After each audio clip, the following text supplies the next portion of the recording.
This, my friends, is a simple lemon.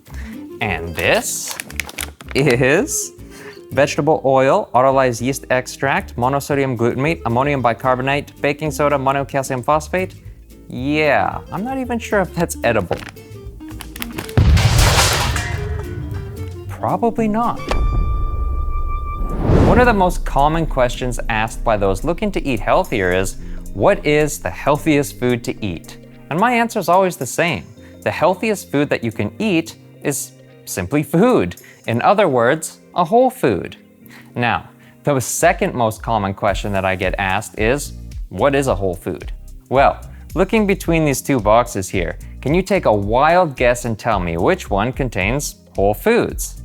Box 1, where you got your lemons, you have an apple, an egg, an onion, an avocado, and a squash. Pretty straightforward.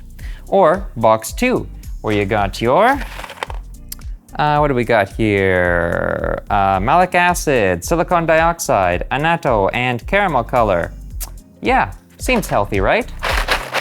No, it isn't. So yes, as you may have guessed by now, the term whole food simply means a food in its natural state. No added ingredients, no modifications, just plain and simple food. And here's a few reasons why you want to focus on eating whole foods versus processed foods. 1. Your body understands food.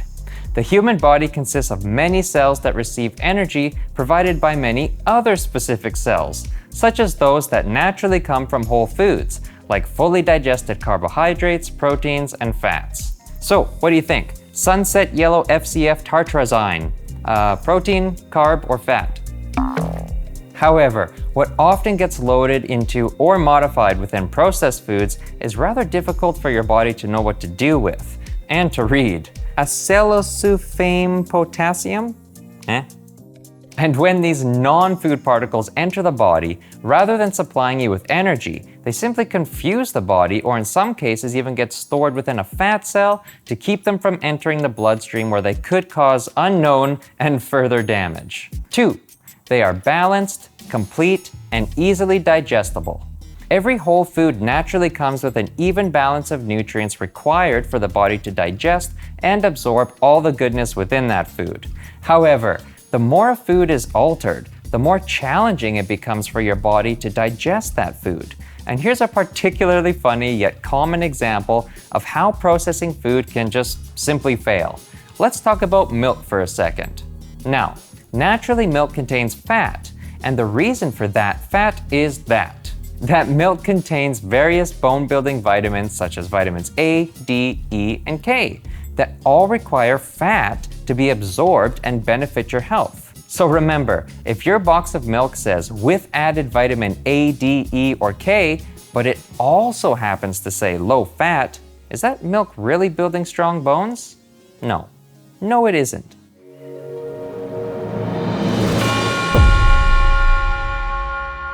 Three, they give rather than take.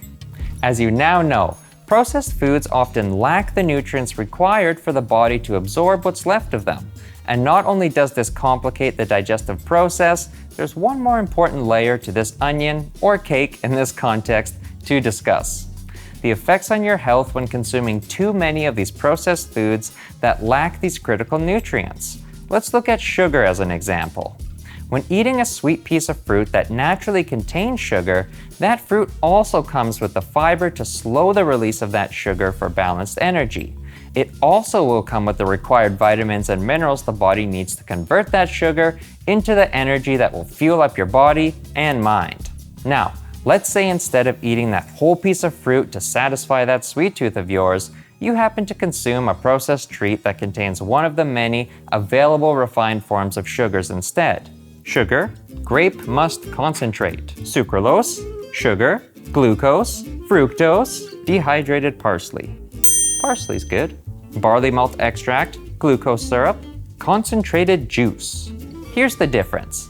As refined sugar fails to provide the nutrients and energy the body needs to digest that sugar, to compensate, your body is forced to supply them from within, stealing these vitamins and minerals from your cells, bones, and wherever else they can be found within the body. So yes, Not only does sugar cause cavities, but weakened bones overall. I hope the points in this video have helped to clarify what whole foods are and why you shouldn't buy a fruit without its fiber or a milk without its fat. If you're interested to learn more about the wonderful world of nutrition and the many healthy and tasty ways to improve yours, hit that subscribe button, like this video, and leave me a comment to share any questions or suggestions for future videos. I look forward to hearing from you, and all the best to your future health and happiness, and I'll see you in the next video.